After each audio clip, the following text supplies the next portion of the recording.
Düşünelim boş hayaller. Bugün beni anladın. Kalbimdeki arzularım denizini duymadın.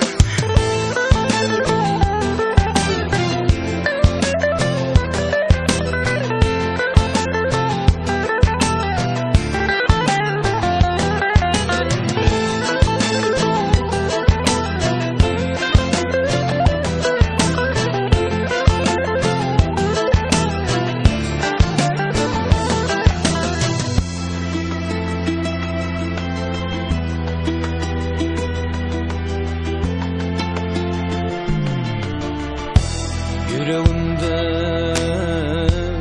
oldu koyma, koyma ayrına. Günelsin bakışımdan, görüşümden kaçsana. Düşlemerem seni gören, ağlasam da dövmesem de son kıyserim deyip bana ara açtım. Bir vefa sen düşünelim boş hayaller. Bugün beni anladın. Kalbimdeki arzularım denizini duymadın. Düşünelim boş hayaller. Bugün beni anladın.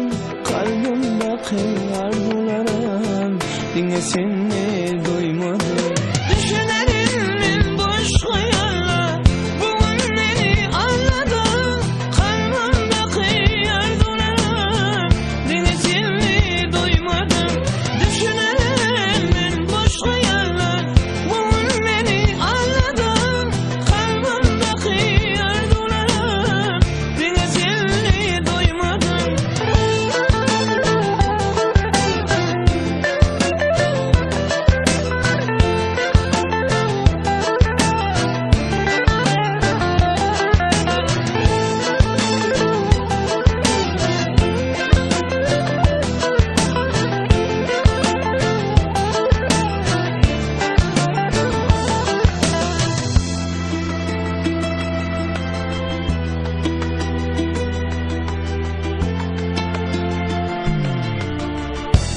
Bile geçen günlerimi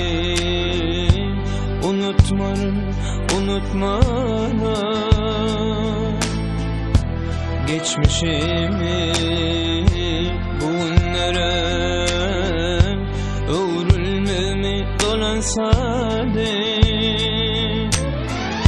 Sensizlikten yaşlı gülüm qarab qalım giden yoluna. Sen bu yaklar sayanini didelermin ursenni.